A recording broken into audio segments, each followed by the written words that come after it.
warahmatullahi wabarakatuh. Alhamdulillah wa syukurillah wa la hawla wa la quwwata illa billah. Wassalatu wassalamu ala sayyidina Muhammadin ibn Abdillah wa ala alihi wa ashabihi wa wala. Subhanaka la ilma lana illa ma 'allamtana innaka antal alimul hakim. Wa rabbi shrah li sadri wa yassir li amri wa hlul 'uqdatam min lisani yafqahu qawli.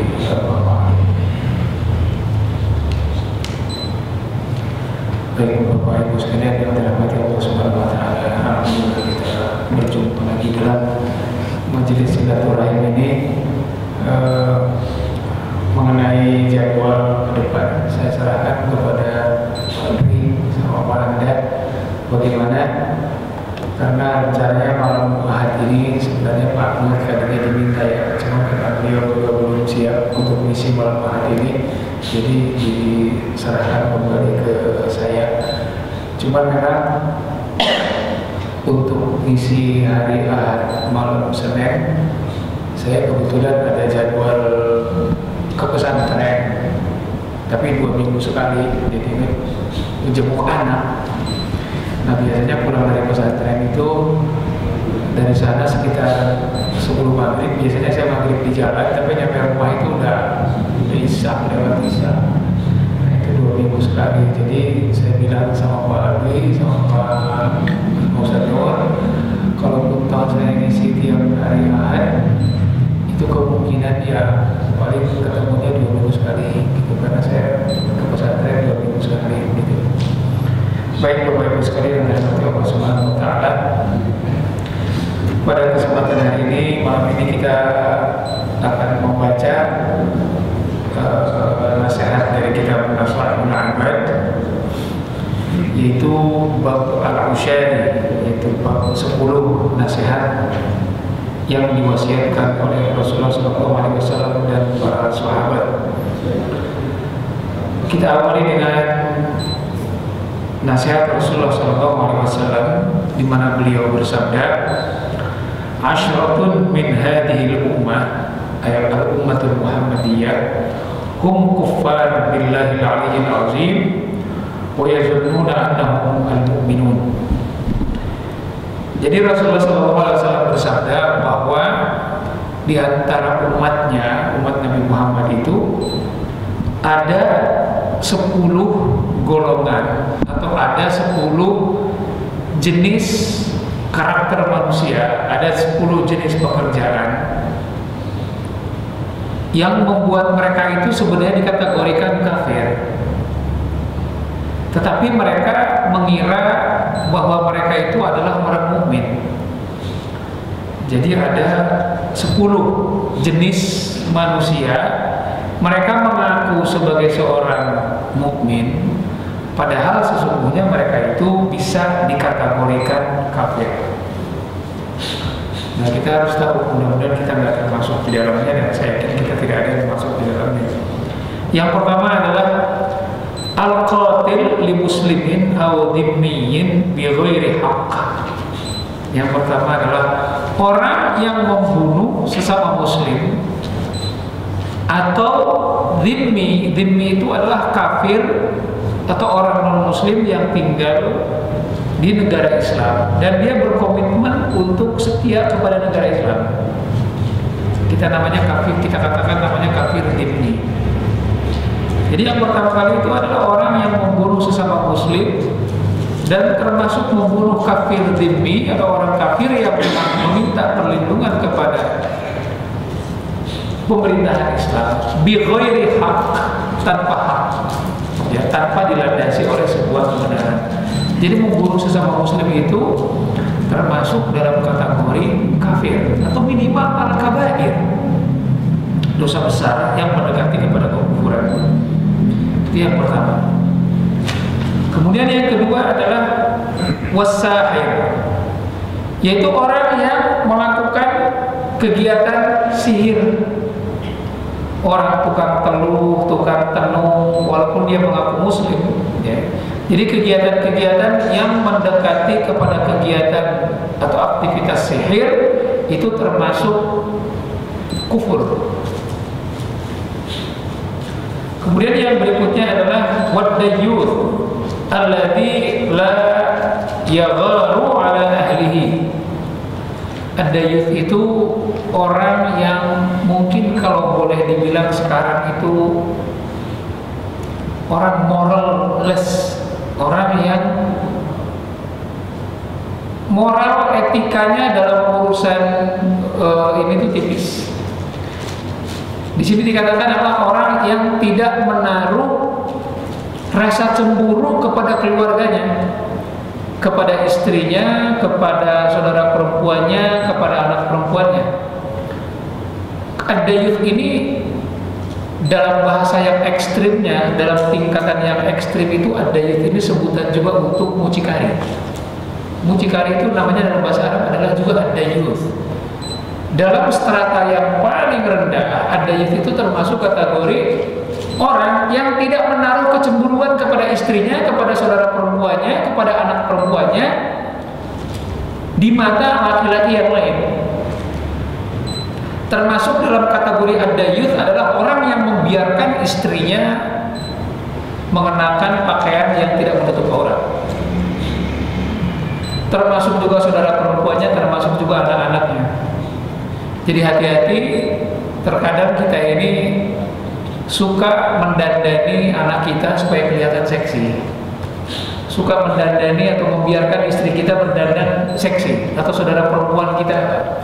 Jadi orang yang tidak memiliki rasa cemburu kepada istri, saudara perempuan dan anak-anaknya dari laki-laki yang lain itu termasuk ad-dayyuth. Nah ini adalah sebenarnya satu dosa yang harus kita waspadai karena itu mendekati kepada kekufuran. Itu kalau dengan bahasa lain, dengan bahasa sekarang namanya moralless, itu orang yang moralnya itu tipis sekali.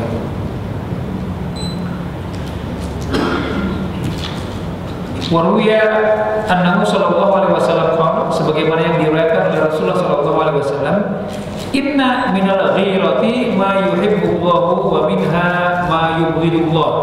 Bahwa di antara sikap cemburu itu ada yang memang disukai oleh Allah Subhanahu wa taala, tapi ada juga sikap cemburu yang tidak disukai.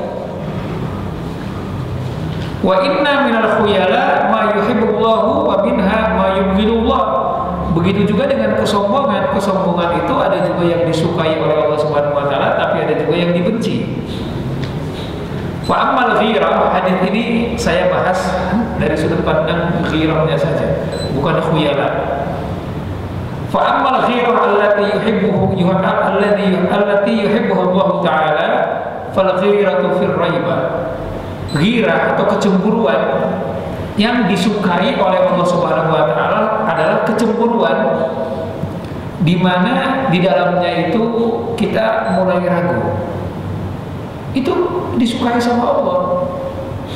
Jadi kalau kita sudah mulai agak curiga kepada istri, kepada anak kita, kepada saudara perempuan kita udah mulai curiga, ini jangan-jangan ada sesuatu ini.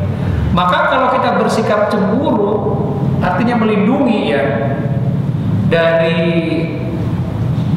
laki-laki yang lain, maka ini adalah kecemburuan yang disukai oleh Allah Subhanahu wa taala.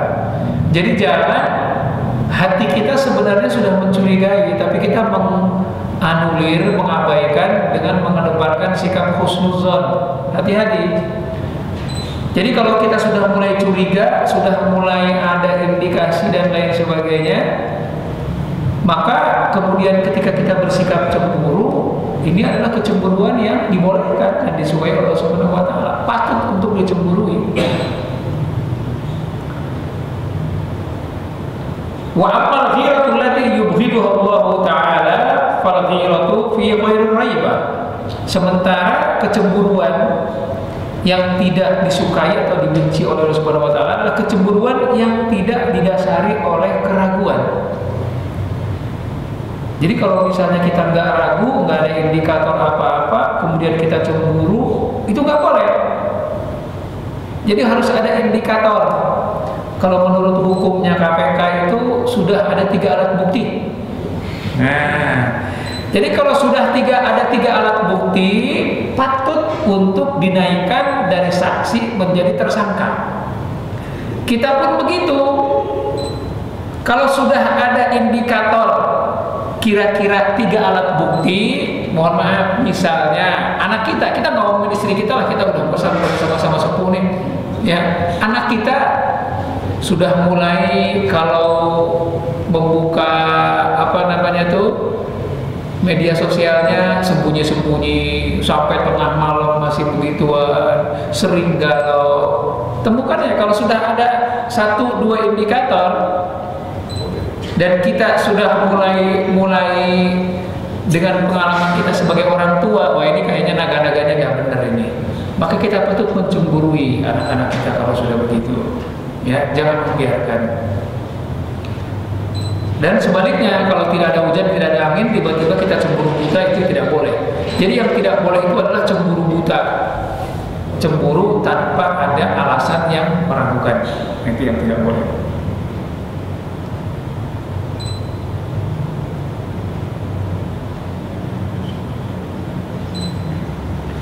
Wa amal khuyala, ini walaupun tidak dalam bab masalah ghirah, ya, ini sekedar saya menjabarkan hadis ini. Sebenarnya hadis ini hanya membicarakan masalah kecemburuan seorang laki-laki kepada istrinya, kepada anak perempuan atau kepada saudara perempuannya. Ini sekedar tambahan saja. Wa amal khuyala, sementara kesombongan allati yuhibbuha Allah Ta'ala, yang disukai oleh Allah Subhanahu wa taala adalah fakhtiyarur rajul fil qital. Jadi sebenarnya khuyala itu kan kesombongan, mempertontonkan. Ikhtiyarur rajul fil qital, jadi artinya di sini adalah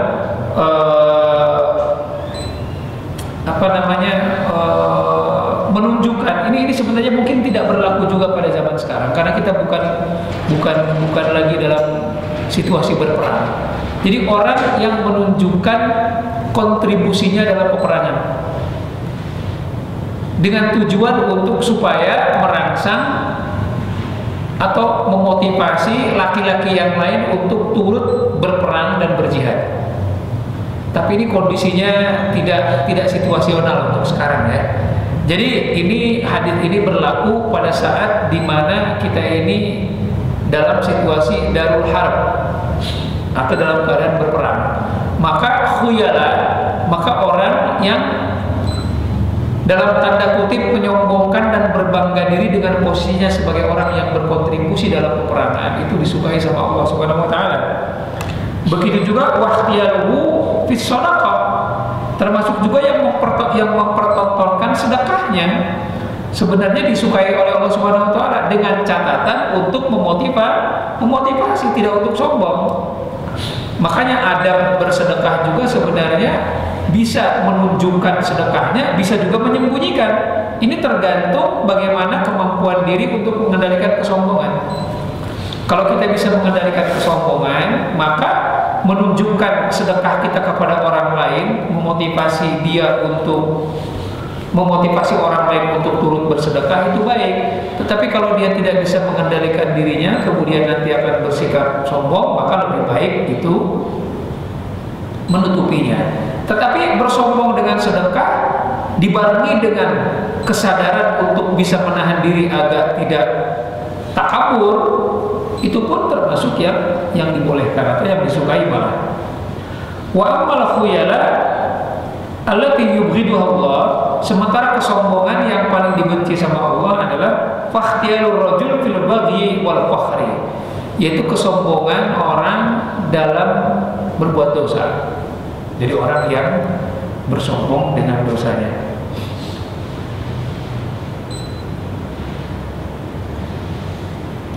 Nah, kemudian dalam hadis yang lain, ini terkait dengan masalah tadi, masalah ghirah kepada anggota keluarga perempuan. Rasulullah SAW bersabda, Inna Allah Ta'ala la yaqbalu yawmal qiyamah, sesungguhnya Allah Subhanahu Wa Ta'ala tidak akan menerima amalan di hari kiamat nanti minas syukur syarqan, yaitu kegiatan syukur, la adlan wala adlan, dan juga bersikap tidak adil. Kemudian ada sahabat yang bertanya, qila wa mas syukur? Ya Rasulullah, syukur itu apa? Shad, qaf, waw, ra. Jadi orang Arab sendiri waktu itu, para sahabat sendiri agak aneh mendengarkan istilah syukur. Maka di sini saya bacakan syukur, bukan syukur, bukan artinya bersyukur, enggak. Ini shad, qaf, waw, ra, syukur. Kemudian sahabat ada yang bertanya kepada Rasulullah, wa mas syukur? Apa itu syukur ya Rasulullah? Kemudian qala alladzi yudkhilu ala ahlihi al-rijal, yaitu orang-orang yang memasukkan laki-laki ke dalam rumahnya. Itu termasuk kategori syukur. Artinya orang yang tidak menjaga kehormatan keluarganya. Artinya dengan sembarangan memasukkan laki-laki. Baik itu dilakukan oleh laki-laki maupun perempuan. Jadi hati-hati anggota keluarga kita, saudara kita, anak kita, istri kita, jangan sampai memasukkan orang yang bukan muridnya tanpa sepengetahuan kita, atau kita ada di situ, karena itu akan terjadi berbagai macam fitnah. Baik, ini saya hanya itu tadi penjelasan terkait dengan yang namanya ad-dayyus. Tadi yang pertama al-qatil li muslim, yaitu orang yang membunuh seorang muslim maupun kafir dhimmi dengan cara yang tidak hak, kemudian ahli sihir atau tukang tenung, kemudian ad-dayyus. Kemudian yang berikutnya, yang keempat adalah mani'uz zakat, yaitu orang yang tidak mengeluarkan zakat. Jadi orang yang tidak mengeluarkan zakat di sini maksudnya adalah zakat fitrah dan zakat mal ketika sudah sampai nisabnya.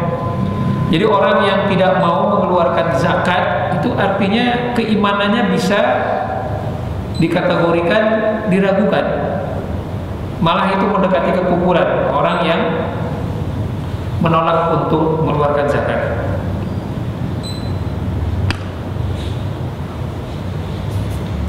Sehingga dalam hadis sering kita mendengarkan seperti mana disiapkan oleh Abu Hurairah radhiyallahu an, "Ma min sahibi dahabin," maka jika ada orang yang memiliki emas, wala fiddatin la yuaddi min haqqaha, dan orang yang memiliki perak kemudian tidak melaksanakan zakatnya, illa idza kana yaumal qiyamah, maka ketika hari kiamat nanti sufihat lahu safaihan min narin fa'uhmi 'alaiha min nari jahannam fayuqwa biha janbuhu wa janbayhi wa zuhruhu kullama barrat u'idat lahu fi yawmin kana miqdaru 50,000 sanah hatta yuqda bainal 'ibad fayara sabilahu imma ilal jannati imma wa imma ilan nar. Jadi dalam hadis yang sering dibacakan terkait dengan masalah zakat, barang siapa yang memiliki emas dan perak kemudian tidak menunaikan zakatnya, maka emas dan perak itu nanti di akhirat akan dijadikan setrikaan. Kemudian setrikaan itu akan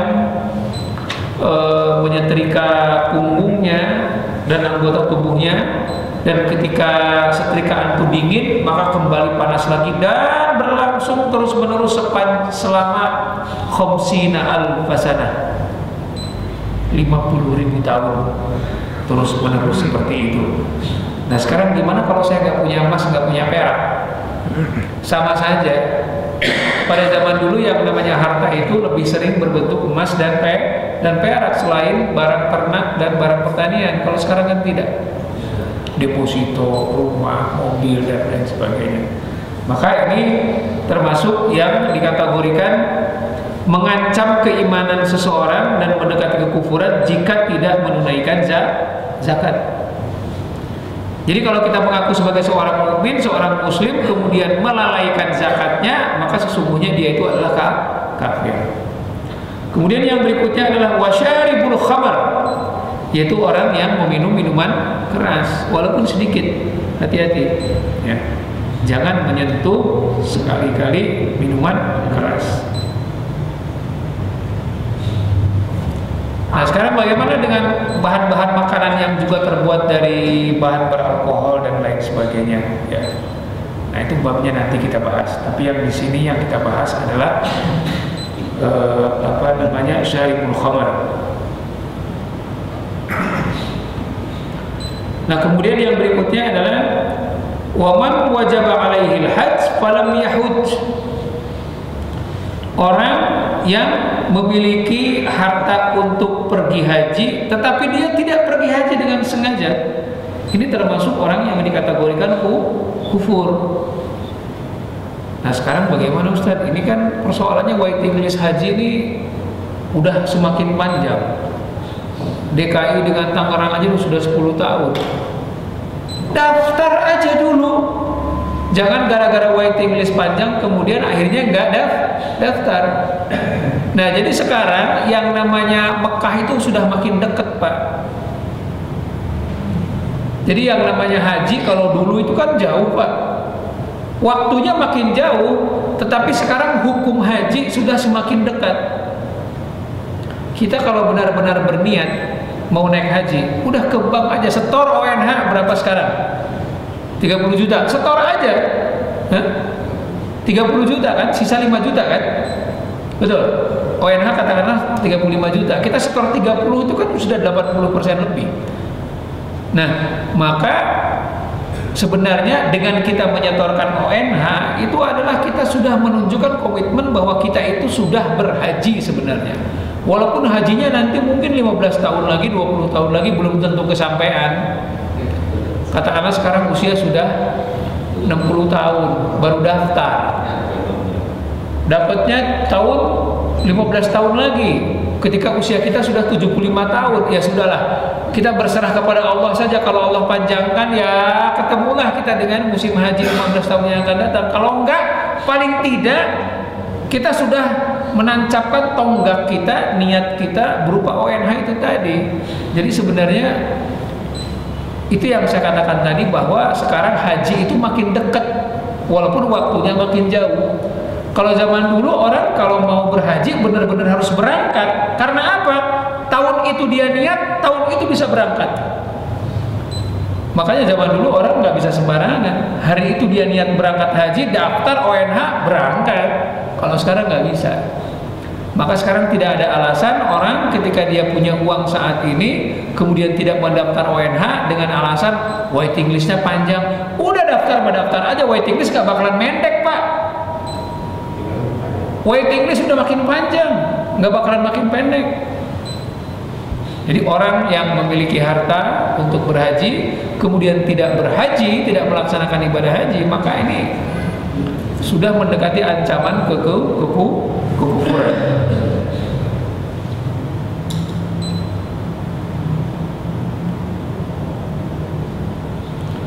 Kemudian yang berikutnya adalah wasa'i fil fitan, ay al-amil min asbabil fitan, yaitu orang-orang yang tukang menyebarkan fitnah. As-sa'i fil fitan, yaitu orang-orang yang berusaha untuk menyebarkan fitnah atau orang yang berkontribusi kepada fitnah. Ini termasuk juga dalam ancaman kategori kekufuran. Yang tukang kompor, provokator di mana-mana, gitu ya. Ini banyak nih Pak. Ada orang yang buka biro, ya bironya begitu, biro provokasi. Tergantung siapa yang order. Butuh berapa banyak Pak, saya turunin. Butuh berapa truk, budgetnya berapa, isunya apa, temanya apa, sudah sini proposalnya kayak apa, ntar saya bikinin orasinya, saya bikinin atributnya, saya bikinin benderanya. Itu kan termasuk kayak begitu. Artinya dia termasuk berkontribusi untuk menyebarkan sesuatu yang belum tentu benar, sehingga itu berpotensi menjadi fitnah. Wasa'i fil fitan. Kemudian yang berikutnya adalah waba'i'us sila min ahlil harb, yaitu orang yang menjual senjata min ahlil harb. Jadi sebenarnya dia ini sebenarnya tidak berlaku pada zaman sekarang. Kalaupun toh berlaku pada zaman sekarang bisa dikiaskan. Di sini adalah orang yang punya senjata untuk berperang di jalan Allah, tapi dia menjual senjatanya. Artinya dia memensiunkan diri untuk tidak mau berperang lagi. Sementara dia masih jago ringkas kalau kata orang Sunda. Masih mampu berperang tapi dia menjual senjatanya. Nah, di sini adalah ini menceritakan pada zaman dulu ketika setiap seorang muslim laki-laki adalah seorang tentara untuk membela agama. Maka sekarang bisa dikiaskan adalah termasuk orang-orang yang punya kemampuan untuk membela kepentingan agama, berjihad dengan kemampuan apapun, tetapi dia mengabaikan kemampuannya. Ini termasuk yang katakanlah bisa dikategorikan seperti itu. Akhirnya bisa dikategorikan juga orang-orang yang memiliki harta yang cukup untuk membela agamanya, tapi dia tidak memanfaatkan harta itu. Malah dia mengabaikan hartanya untuk kepentingan yang lain. Jadi sekarang bisa dianalogikan saja, orang yang saat itu waktu zaman Rasulullah SAW, orang yang punya senjata untuk berperang, tapi dia malah jual senjatanya. Nah, silahkan dianalogikan zaman sekarang ini seperti apa. Misalnya orang yang memiliki kedudukan, waktu kampanye jadi caleg, wah, yang dijanjikan itu adalah kalau saya terpilih nanti akan saya perjuangkan. Yang diperjuangkan ya kepentingan agama. Kemudian dia terpilih, dia punya atribut sebagai anggota dewan, artinya dia punya senjata kan untuk berperang membela kepentingan agama. Dulu yang dijualnya kan ayat Allah, dulu yang dijualnya kan hadis. Dia ingin membela agama. Orang memilih dia karena diharapkan dia akan membela agama. Ketika dia terpilih, ketika dia punya baju besi, ketika dia punya senjata untuk membela agamanya, malah dia jual. Nah, ini kalau dianalogikan adalah itu, Pak. Ya, tapi karena ini masih berjalan belum setahun, ya masih ada harapan lah. Masih ada waktu 4,5 tahun lebih untuk membuktikan kira-kira senjata yang udah dia pegang, yang konon dulu katanya untuk membela agama itu dia jual apa enggak.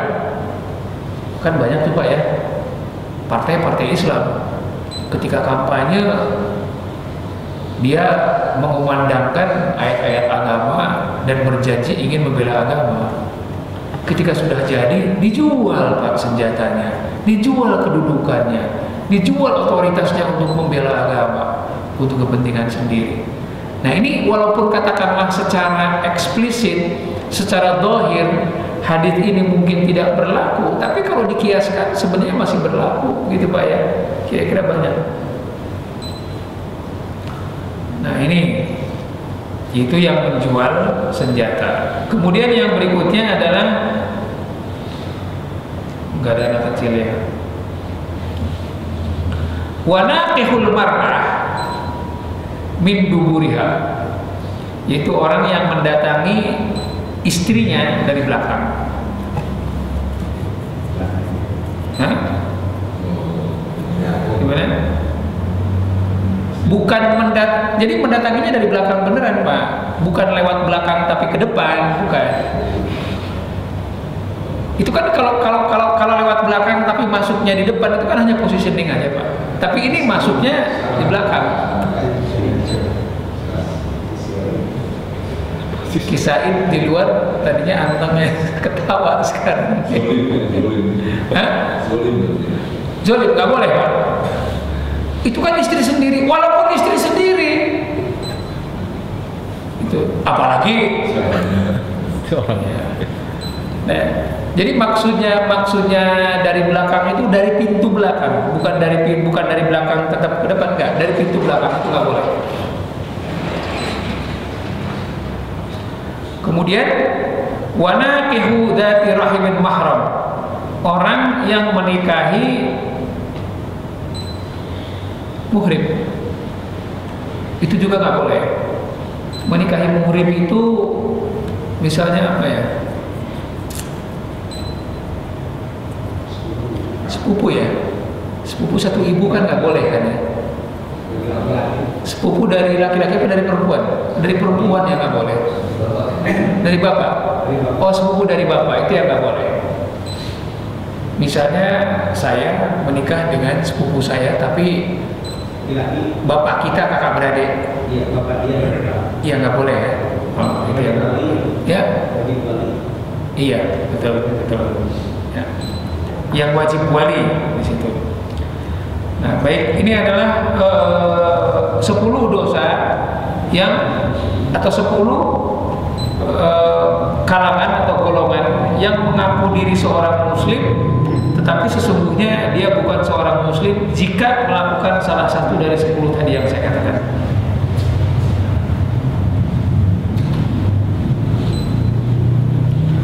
Nah, kemudian yang berikutnya, nasihat yang berikutnya adalah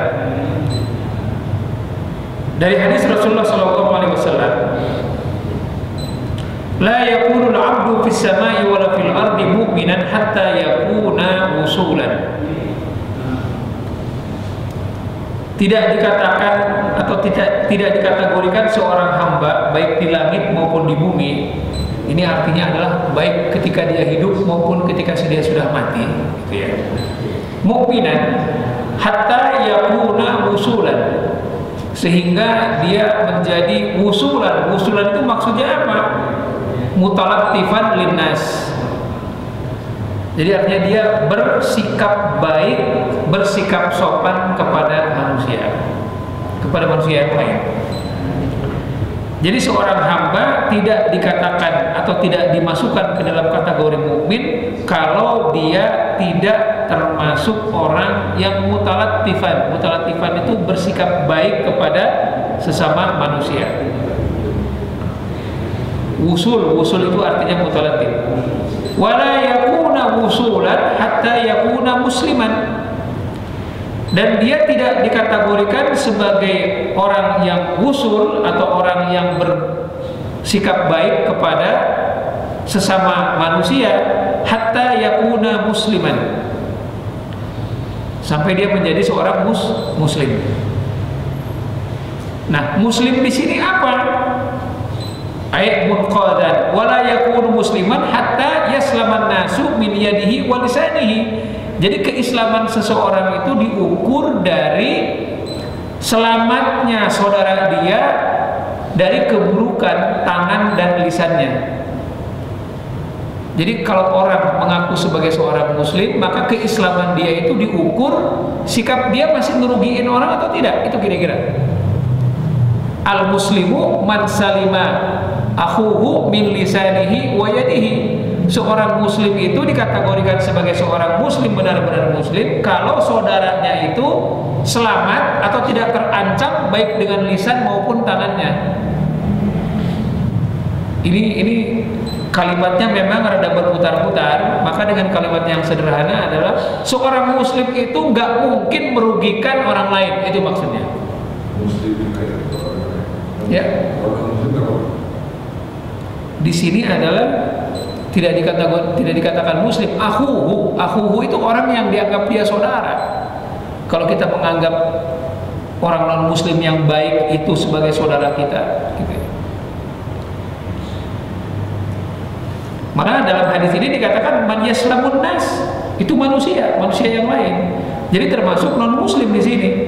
La yakunu musliman hatta yaslaman nas min yadihi wa lisanihi. Maka tidak dikategorikan seseorang itu muslim sampai orang-orang di sekitarnya. Di sini orang-orang ini tidak hanya dikhususkan orang muslim, merasa aman baik dari tangannya maupun ucapannya maupun lisannya.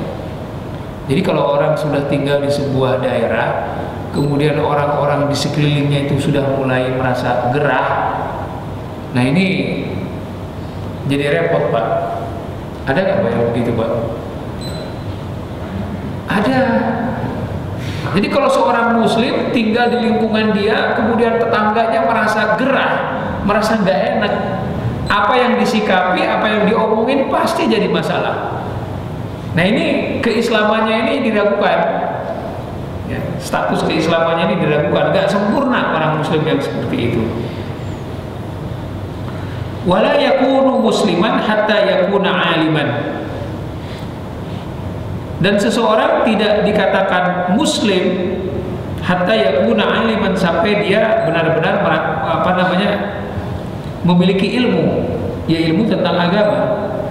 Jadi jangan sampai kita ini cukup keislaman kita, kedudukan kita sebagai muslim dengan syahadat aja. Jadi dibutuhkan ilmu tentang tentang agama untuk menjadi seorang muslim yang sempurna. Maka kita ngaji seperti ini sebenarnya tujuannya adalah untuk menyempurnakan keislaman kita. Ini mutlak, Pak. Jadi keislaman itu harus diiringi dengan ilmu. Cuman tingkat ilmu yang seperti apa diterangkan dalam hadis yang berikutnya, wala yakunu aliman hatta yakunu bil ilmi amilan.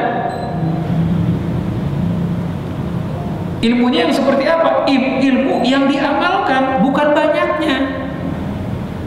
Untuk apa kita ini tahu banyak tentang ilmu agama tapi tidak ada yang diamalkan? Jadi kelengkapan seorang muslim itu adalah ketika dia tadi itu, kelengkapan seorang muslim ketika saudara-saudaranya merasa aman dari keburukan-keburukan kata-kata dan tangan dia. Termasuk yang melengkapi predikat keislaman seseorang itu adalah ketika dia memiliki ilmu yang cukup dalam urusan agama. Akan tetapi ilmu pun tidak cukup kalau tidak diamalkan. Wala yakunu aliman hatta yakuna bil ilmi amilan. Tidak dikategorikan seseorang itu alim kalau dia belum melakukan atau mempraktekkan ilmunya.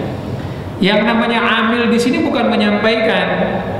Menyampaikan ilmu itu hanya sebagian kecil daripada mengamalkan. Jadi sekarang kita belajar ilmu. Saya belajar di pesantren tentang ilmu agama. Kalau hanya sekedar mengajarkan, itu berarti baru separuh mengamalkan. Maka separuhnya lagi adalah saya harus mengamalkan apa yang saya pelajari.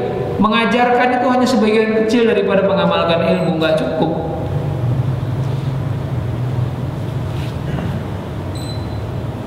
Wala yakuna bil ilmi amilan hatta yakuna zahidan.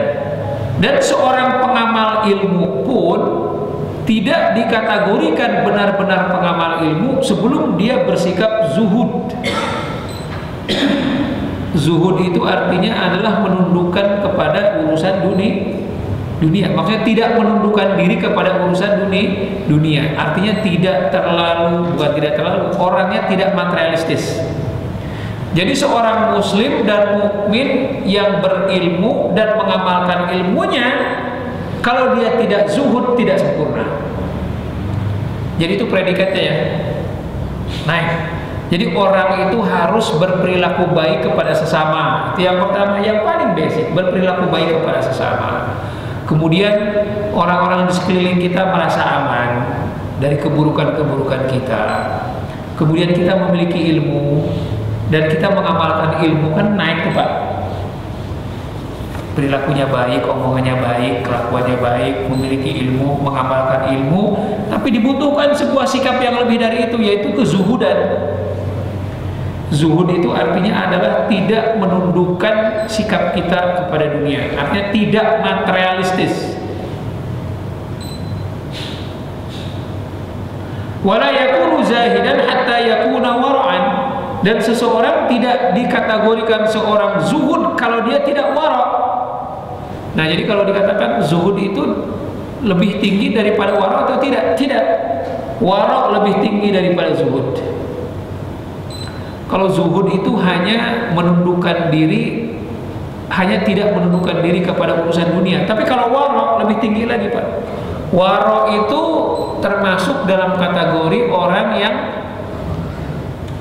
mubah saja tidak semua dia lakukan, tidak semua dia ambil, makruh ditinggalkan semua. Jadi orang yang wara' itu melakukan seluruh amal yang wajib, melakukan seluruh amal yang sunnah, dan melakukan hanya sebagian yang mubah. Yang makruh sama sekali ditinggalkan. Jadi orang jangan mengaku zuhud kalau dia tidak bersikap wara'. Orang jangan mengaku tidak menundukkan dirinya kepada urusan dunia kalau dia tidak bersikap wara' atau hati-hati dalam urusan agama. Kemudian yang berikutnya, wala yakunu wara'an atau wari'an hatta yakuna mutawadhi'an. Seseorang yang mengaku dirinya wara' tidak akan dikategorikan benar-benar wara' kalau dia tawadhu, kalau dia tidak tawadhu. zuhud sudah, wara sudah, tapi dia tidak tawadhu. Dia mempertontonkan kewaraannya, itu juga nggak boleh. Artinya dia bersombong dengan kewaraannya, ingin dipuji bahwa dia termasuk orang yang wara.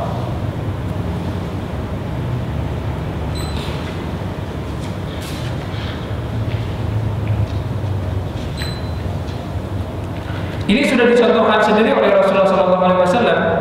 La yakunu wara'an hatta yakunu mutawadi'an. Seseorang yang mengaku wara, maka dia harus mengiringi sikapnya dengan sikap tawadhu.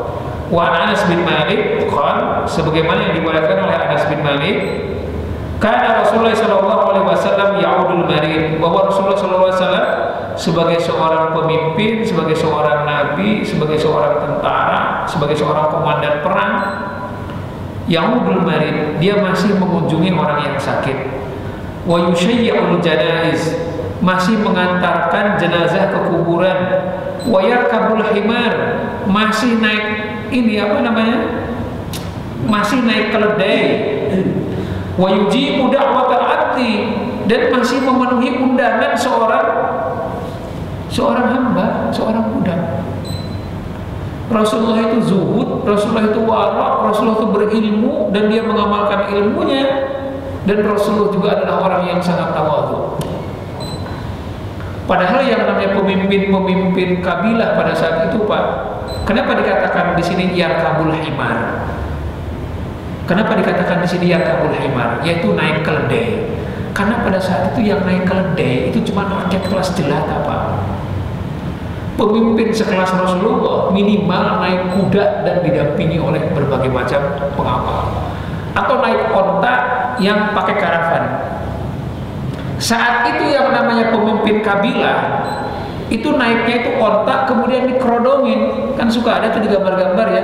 Nah itu adalah kendaraan para petinggi itu. Artinya kalau onta pakai karavan itu mungkin sekarang sama dengan mobil sedan mewah, Pak. Tapi kalau keledai itu adalah binatang yang memang harganya paling murah, dan itu kendaraan rakyat jelata.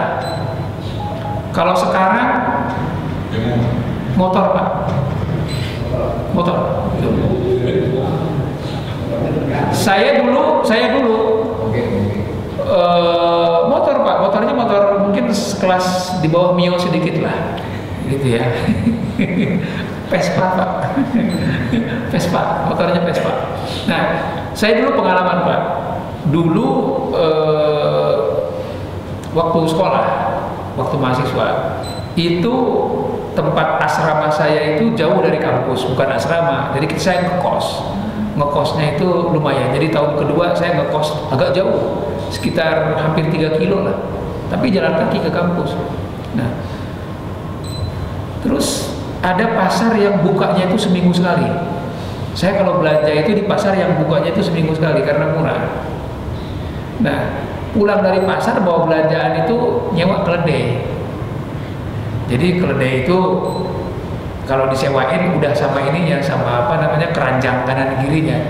Jadi diisi tuh. Jadi saya kalau belanja kan buat seminggu tuh buat teman-teman. Jadi kita patungan belanja buat seminggu tuh, naik keledai itu dijajalin di situ. Ya beli apa aja sayuran buat seminggu lah, karena kan di sana kelembabannya tuh ini rendah. Jadi nggak cepat busuk gitu ya. Beli beras, beli apa. Terus kita naik di atas keledai. Itu adalah sewaan kendaraan yang paling murah. Saya mampunya nyewa keledai karena itu sewaan yang paling murah, karena itu kendaraan yang paling murah gitu. Jadi alhamdulillah saya sempat ngalamin gitu, Pak. Naik keledai pulang dari pasar bawa belanjaan, nikmatnya waduh. Cuman nggak difoto aja. Oh, jalan samping? Enggak, ditarik dikit. Emang kuat? Kuat, Pak, keledainya, Pak. Jadi saya naik di atas keledainya, kemudian barangnya di keranjang kanan kiri, yang punya keledai jalan, Pak. Tapi setelah saya turun dia naikin. Tapi keledai itu kuatnya minta ampun. Nah, kenapa keledai itu banyak digunakan sebagai apa namanya kendaraan seperti itu? Karena keledai konon ya binatang paling bego, Pak. Jadi dalam pepatah Arab paling bego dan paling setia gitu ya. Kalau kita naruh keledai di satu tempat, Pak, sampai mati dia nggak bakalan pindah kalau tuannya nggak pindahin, walaupun dia nggak makan. Kuda itu ada kalanya kalau ditaruh di satu tempat dia lepas. Keledai itu nggak diikat aja, Pak, diem di situ. Saking begonya gitu, saking setianya gitu. Ya cuman, nah akhirnya orang-orang Arab banyak. Jadi kalau kuda itu punya kekuatan, kalau keledai punya stamina. Kalau kuda punya kecerdasan, kalau keledai punya kesetiaan. Kesetiaan dalam tanda kutip sebenarnya kebodohan gitu kan. Nah, sehingga orang Arab itu banyak yang menyilangkan. Ini kata ngomongin keledai ini, nggak apa-apa, ini sudah sampai akhir ya. Orang Arab ada yang menyilangkan antara keledai dengan onta, namanya bigol. Nah, bigol ini size-nya sedikit di bawah kuda. Mukanya mirip keledai, buntutnya mirip keledai, tapi dedeknya tingginya kayak kuda. Kuatnya sama dengan kuatnya kuda, stamina keledai, cerdasnya kuda, setianya setia keledai, Pak. Itu harganya mahal, tapi nggak boleh dimakan. Yang namanya himar itu nggak boleh dimakan. Kuda boleh dimakan. Campuran antara keledai dengan kuda yang namanya bigol nggak boleh dimakan. Nah itu lebih mahal harganya. Kok kita jadi ngomongin keledai? Paling tidak itu ya. Kemudian yang terakhir, mohon maaf, wala yakunu mutawadhi'an hatta yakuna 'arifan bi nafsihi. Wala yakuna 'arifan bi nafsihi hatta yakuna 'aqilan fil kalam. Dan seseorang tidak dikategorikan mutawadhi atau orang yang rendah hati kalau dia tidak arifan bi nafsihi, tidak mengetahui dirinya sendiri. Wala yakuna 'arifan bi nafsihi, dan seseorang tidak dikategorikan arif atau mengetahui dirinya sendiri kalau dia tidak aqilan fil kalam, tidak menjaga akalnya sebelum berbicara. Jadi kesempurnaan keislaman dan keimanan seseorang itu pada akhirnya adalah orang yang bisa mengontrol lisannya dengan berbagai macam tabiat dan sifat-sifat itu tadi. Ini saja mungkin yang akan saya sampaikan. Kita lanjutkan dengan minggu depan insyaallah. Kurang lebih mohon maaf dan mohon maaf. Assalamualaikum warahmatullahi wabarakatuh.